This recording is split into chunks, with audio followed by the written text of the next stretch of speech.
Film की शुरुआत ही एक भयानक सस्पेंस के साथ होती है। हम देखते हैं पॉल कॉनरॉय नाम का एक आदमी जो एक बंद कॉफिन में फंसा हुआ है। जब पॉल होश में आता है तो उसका दिल जोर जोर से धड़क रहा होता है और डर की वजह से उसके हाथ पांव कांप रहे होते हैं। पॉल एक अमेरिकी ट्रक ड्राइवर है जो इराक में अपने साथियों के साथ काम कर रहा था। कल वहां एक हमला हुआ था जिसमें उसके कई साथी मारे गए और उसी हमले में वह बेहोश हो गया था। अब जब पॉल होश में आता है तो उसे एहसास होता है कि उसे जिंदा दफन कर दिया गया है। उसके पास एक लाइटर है जिससे वह कॉफिन में थोड़ी रोशनी करता है। उसने अपने मुंह में लगी कपड़े की पट्टी बाहर निकाली और मदद के लिए चिल्लाया, लेकिन वहां कोई नहीं था जो उसकी आवाज सुन सके। पॉल अपनी नजरों से कॉफिन के अंदर एक कील देखता है और उसे पकड़कर कॉफिन खोलने की कोशिश करता है। वह पूरी कोशिश करता है कि कॉफिन खोले, लेकिन वह नहीं खुलती। तभी उसे हल्की सी वाइब्रेशन जैसी आवाज सुनाई देती है। ध्यान से देखने पर उसके पैरों के पास एक मोबाइल फोन पड़ा होता है।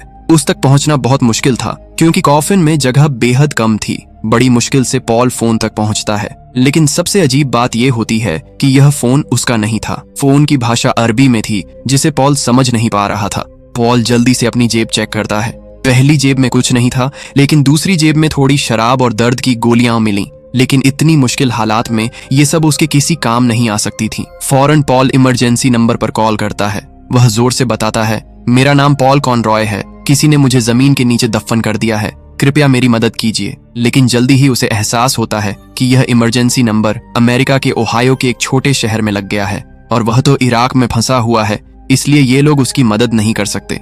पॉल देखता है कि फोन की बैटरी मात्र 3% बची हुई थी। थोड़ी सोच विचार के बाद पॉल अपने घर कॉल करता है, लेकिन कोई भी फोन नहीं उठाता। मजबूर होकर वह अपनी पत्नी लिंडा के लिए एक वॉइस मैसेज छोड़ता है जिसमें वह कहता है, मुझे तुम वापस जल्दी कॉल करो। मैं एक बॉक्स में बंद हूँ और सांस भी नहीं ले पा रहा हूँ। इसके बाद पॉल किसी तरह FBI का नंबर निकाल लेता है। पास में ही पॉल के पास एक पेन और पेंसिल थी जिससे वह नंबर नोट कर लेता है।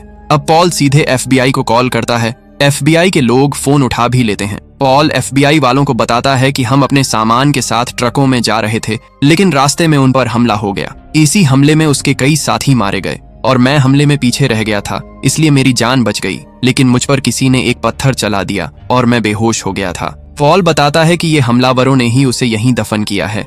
इस बात को सुनकर FBI के लोग पूछते हैं, तो उन्होंने तुम्हें क्यों नहीं मार डाला? पॉल के पास इसका कोई जवाब नहीं होता। FBI वाले पॉल का सोशल सिक्योरिटी नंबर मांगते हैं, लेकिन पॉल के पास वह नंबर भी नहीं था। तभी अचानक कॉल कट जाती है क्योंकि फोन का सिग्नल गायब हो गया। सिग्नल वापस पाने के लिए पॉल फोन को कॉफिन में इधर उधर घुमाता है। फिर कुछ ही देर में सिग्नल वापस आ जाता है। पॉल उस कंपनी को कॉल करता है जहां वह काम करता था, लेकिन वहां भी कोई फोन नहीं उठाता। मजबूर होकर पॉल वहां भी वॉइस मैसेज छोड़ देता है। पॉल बहुत परेशान हो जाता है और उसे लगता है कि शायद यहाँ कोई भी उसकी मदद के लिए नहीं आने वाला। तभी उसे याद आता है कि वह कुछ भूल गया है। उसने देखा ही नहीं कि वह नंबर कौन सा था जिससे वह कॉल कर रहा था। फोन में अब भी सिग्नल था, इसलिए पॉल उसी नंबर पर फिर से कॉल करता है। इस बार कॉल उठाता है एक आदमी जिसका नाम जॉबर है और यहाँ हमें पता चलता है कि यह वही आदमी है जिसने पॉल को जिंदा दफन किया था। जॉबर पॉल को छुड़ाने के लिए $5 मिलियन की मांग करता है। वह कहता है कि अगर रात के 9 बजे तक पैसे नहीं आए तो वह पॉल को यहीं मरने के लिए छोड़ देगा। पॉल जवाब देता है कि उसके पास इतने पैसे नहीं हैं। ये सुनकर जॉबर कहता है, तो तुम अपने सरकार से पैसे ले लो, और कॉल काट देता है। पॉल को अब ये समझ में आता है कि अगर वह जिंदा रहना चाहता है तो उसे अपनी सरकार से संपर्क करना होगा और $5 मिलियन की इंतजाम करना होगा ताकि वह यहाँ से बाहर निकल सके। पॉल अपनी एक दोस्त डोनिया को कॉल करता है और पूछता है, लिंडा कहाँ है? लेकिन डोनिया कहती है कि उसे नहीं पता। पॉल जल्दी से स्टेट डिपार्टमेंट का नंबर ढूंढने के लिए उसे कहता है। डोनिया बताती है कि उसे थोड़ी जरूरी काम है और अब वह मार्केट जा रही है। इस पर पॉल गुस्से में चिल्लाने लगता है, जिससे डोनिया गुस्सा होकर कॉल काट देती है। अब पॉल के पास कोई और रास्ता नहीं बचा। वह फिर से डोनिया को कॉल करता है। इस बार पॉल माफी मांगता है और प्यार से डोनिया से स्टेट डिपार्टमेंट का नंबर ले लेता है। पॉल तुरंत स्टेट डिपार्टमेंट को कॉल करता है और अपनी परेशानी बताता है। हैरानी की बात यह होती है कि स्टेट डिपार्टमेंट वाले पहले से ही पॉल का नाम जानते थे। पॉल पूछता है, आप लोग मेरा नाम कैसे जानते हैं? मैंने तो आपको बताया ही नहीं। वे लोग जवाब देते हैं, जहां आप पहले काम करते थे वहां आपने कुछ समय पहले एक वॉइस मैसेज छोड़ा था और हमें उसी से कंप्लेन के रूप में मैसेज मिला है। पॉल स्टेट डिपार्टमेंट के ऑफिसर रेबेका से बात कर रहा होता है और उसे बताता है कि किडनैपर ने पहले ही $5 मिलियन की मांग की है। उसने कहा है कि रात के 9 बजे तक पैसे नहीं आए तो वह मुझे मार देगा। इसलिए अब पॉल चाहता है कि रेबेका उससे बात करे। लेकिन रेबेका कहती है कि वह यह नहीं कर सकती क्योंकि यह सरकार की पॉलिसी के खिलाफ है। इसके बजाय वह पॉल को डैन ब्रेनर का नंबर देती है। डैन ब्रेनर इराक में होस्टेस वर्किंग ग्रुप के प्रमुख हैं। यह ग्रुप 2004 में बनाया गया था और पॉल पहला शिकार नहीं है। इससे पहले भी कई लोग इसी तरह के हादसों का सामना कर चुके हैं। पॉल डैन से बात करता है। डैन कहता है, मैं तुम्हारी हालत जानता हूँ, चिंता मत करो, हम तुम्हें रात 9 बजे से पहले बाहर निकाल लेंगे। डैन पॉल को अन्य किसी भी आदमी से बात करने से मना करता है। वह कहता है, हम तुम्हारे लिए लड़ रहे हैं। तुम्हारे फोन का सिग्नल ट्रेस करना मुश्किल है, लेकिन अच्छी बात यह है कि सिग्नल आ रहा है, जिसका मतलब है कि तुम जमीन के बहुत नीचे नहीं फंसे हो। हम जल्दी ही तुम्हें ढूंढ लेंगे। पॉल डैन से अपने साथी दोस्तों के बारे में पूछता है, लेकिन डैन कहता है कि उसने अभी तक तुम्हारे किसी भी दोस्त को नहीं ढूंढा है। वह पॉल से फोन की बैटरी बचाने के लिए कहता है। दोनों की बातचीत चल ही रही थी कि अचानक किडनैपर कॉल करता है। किडनैपर कहता है, तुम्हारे पास केवल 2 घंटे बचे हैं। पॉल जवाब देता है, कोई भी तुम्हें $5 मिलियन नहीं देने वाला। यह सुनकर किडनैपर कहता है, ठीक है, तो केवल $1 मिलियन भेजो और अपना एक वीडियो भी भेजो। वह आगे कहता है, तुम्हारे पैरों के पास कुछ ब्लॉक्स हैं जिनमें एक नोट रखा है, उसे पढ़ो। पॉल ने अपने पैरों के पास रखी छोटी सी बॉक्स तक पहुंचने की पूरी हिम्मत जुटाई। कॉफिन में जगह कम थी, पर उसने किसी तरह उस बॉक्स को अपने पास खींच ही लिया। उस बॉक्स के अंदर एक टॉर्च, एक छोटा चाकू और एक नोट था। वही नोट जिसे पढ़कर उसे एक वीडियो बनाकर किडनैपर को भेजना था। वीडियो बनाने से पहले पॉल ने डैन को कॉल किया और जॉबर का नंबर दे दिया ताकि वो उसे ट्रेस कर सकें। डैन ने कड़ी आवाज में कहा, वीडियो मत बनाओ, शांति बनाए रखो, हम तुम्हें बचा लेंगे। पॉल ने हिचकते हुए कहा कि ऐसी घटनाएं कई बार हो चुकी हैं, लेकिन डैन ने उसे दिलासा दिया, हमें कुछ हफ्ते पहले एक 26 साल के छात्र को बचाया था और हम तुम्हें भी बचा लेंगे। इस बात से पॉल को थोड़ी सांत्वना मिली, और तभी किडनैपर ने फिर कॉल किया और जोर देकर कहा, जल्दी वीडियो बनाओ। पॉल कुछ पल के लिए चुप रहा। लंबे समय अकेले रहने के बाद उसे अपनी माँ की बहुत याद आई। उसने माँ को कॉल किया, मगर उसकी आवाज माँ पहचान ही नहीं पाई। पॉल का दिल टूट गया, उसके आंसू रुक नहीं रहे थे। तभी किडनैपर ने एक फोटो भेजी, पॉल के एक साथी की, जिसे उसी ने बंधक बना रखा था। पॉल ने बेचैनी में फौरन कॉल किया और कहा, उसे मत मारो, उसके 2 छोटे बच्चे हैं। किडनैपर ने बेशर्मी से कहा, मेरे भी 5 बच्चे थे और उनमें से बस एक जिंदा बचा है। फिर किडनैपर ने धमकी देते हुए कहा, तुम्हारे पास बस 3 मिनट हैं, वीडियो भेजो वरना मैं उसे मार दूंगा। पॉल के हाथ कांप रहे थे। टॉर्च की रोशनी बार बार झिलमिला रही थी। पॉल के पास अब और कोई चारा नहीं बचा था। वह मजबूर होकर अपना फोन उठाता है और वीडियो रिकॉर्ड करके भेज देता है।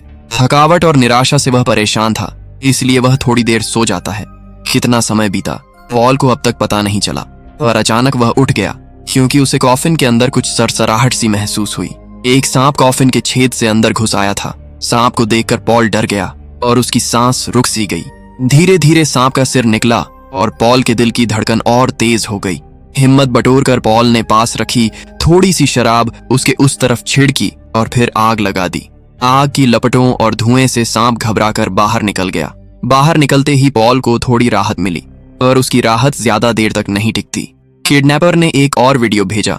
यह वही लड़की थी जिसकी पहले तस्वीर भेजी गई थी। उस वीडियो में वह लड़की को जान से मार देता है।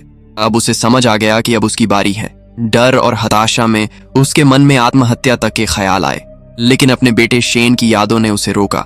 वह सोचता है कि उसे अपने बेटे शेन के लिए जिंदा रहना होगा। यहीं डैन उसे फोन करता है और चिल्लाकर पूछता है, तुमने वीडियो क्यों बनाया? डैन बताता है कि तुम्हारा वीडियो अपलोड हो चुका है और हर सोशल मीडिया पर वायरल हो रहा है। पॉल गुस्से और डर से कहता है, तुम लोग तो बस मुझे बेवकूफ बना रहे हो। तुम मेरी मदद नहीं करोगे, बस बातें करोगे जब तक कि मैं मर न जाऊं। डैन दिलासा देता है, हमारी टीम तुम्हें ढूंढ रही है, हम जल्दी ही तुम्हारे पास पहुंच रहे हैं। पॉल उम्मीद और शक के बीच झूलता रहा कि एक और वायरल वीडियो की वजह से सरकार कुछ करेगी, दूसरी ओर समय उसके खिलाफ था। उसे दूर कहीं से जोरदार धमाके की आवाज सुनाई दिया और उसी जबरदस्त झटके से पॉल की कंक्रीट की कॉफिन में दरारें पड़ने लगी। दरारें बड़ी होने पर ऊपर से रेत टूटकर अंदर गिरने लगी और रेत की उन पतली पतली धाराओं में पॉल ने रोशनी की एक झलक देखी। रेत लगातार भीतर गिर रही थी, हर एक कण जैसे पॉल की सांसों के साथ उसका दम घोंट रहा हो। अगर वह उस छोटे से छेद को बंद नहीं करेगा तो पूरी कॉफिन रेत से भर जाएगी और वह सचमुच जिंदा दफन हो जाएगा। पॉल हिम्मत जुटाकर उस छेद को किसी तरह बंद कर देता है, पर रेत रुकने का नाम ही नहीं लेती और ऊपर से फोन की बैटरी कम होने लगी थी।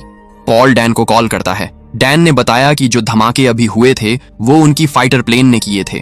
पॉल को एक क्षण के लिए लगा कि शायद जॉबर उसी विस्फोट में मर गया हो, पर उस सोच का कोई फायदा नहीं था, क्योंकि जॉबर मरा भी हो या जिंदा हो तब भी पॉल तो अभी भी जमीन के नीचे दबा हुआ था। उसने महसूस किया कि शायद डैन और बाकी लोग अब उसे बचा नहीं पाएंगे। तभी किडनैपर कॉल करता है। जॉबर ने क्रूरता से कहा कि पॉल को अपना एक उंगली काटकर उसका वीडियो भेजना होगा। पॉल ने इनकार कर दिया। उसने सोचा कि अगर उसकी मृत्यु तय है तो वह और कितना दर्द सहन करेगा, पर जॉबर ने पॉल के घर का पता बताया और धमकी दी, वीडियो नहीं भेजेगा तो तेरे पूरे परिवार को खत्म कर दूंगा। पॉल ने बेताबी में अपनी पत्नी लिंडा को फोन किया, पर वह फोन उठाती नहीं। मजबूरन घबराकर पॉल ने अपनी उंगली काट ली। दर्द इतना हुआ कि उसकी रूह कांप उठी। उसने वह वीडियो बनाकर जॉबर को भेज दिया। तभी डैन ने कॉल पर चिल्लाकर कहा, हमने तुम्हें ट्रेस कर लिया है। हमारे पास एक स्थानीय आदमी है जो जानता है कि तुम कहां दबे हो। बस थोड़ा इंतजार करो, हम तुम्हें निकाल रहे हैं। उसी समय लिंडा ने भी फोन किया। टीवी पर दिख रहे वायरल वीडियो ने उसे हिला दिया था। लिंडा की आवाज में हल्की घबराहट थी। उसने पॉल से कहा, तुम ठीक हो ना? तुम जल्द घर आ जाओगे ना? पॉल ने झट से कहा, मैं ठीक हूं, मैं जल्दी घर आ जाऊंगा, और कॉल काट दी, क्योंकि डैन फिर कॉल करता है। डैन ने कहा, हम कब्र के ठीक ऊपर हैं, तैयार रहो। पर वही पल था जब रेत और तेजी से अंदर भरने लगी। पॉल ने घबराकर कहा, जल्दी करो, मुझे बाहर निकालो। फिर कब्र के नीचे से बाहर निकालने की क्रिया शुरू हुई। डैन और उसकी टीम ने एक कॉफिन को ऊपर खींचा और वह खुला तो वहां लिखा था, मार्क फाइट। डैन की आवाज आंखों के सामने अटक कर रह गई। हे भगवान, ये तो मार्क फाइट की कॉफिन है। डैन ने भरे दिल से पॉल से माफी मांगी। सॉरी पॉल, हम तुम्हें नहीं बचा पाए। इसके बाद रेत ने पूरी तरह से कॉफिन को भर दी और पॉल वहीं आखिरी सांस गिनते हुए अपनी जान गंवा देता है। और इसी के साथ इस मूवी का दर्दनाक अंत होता है।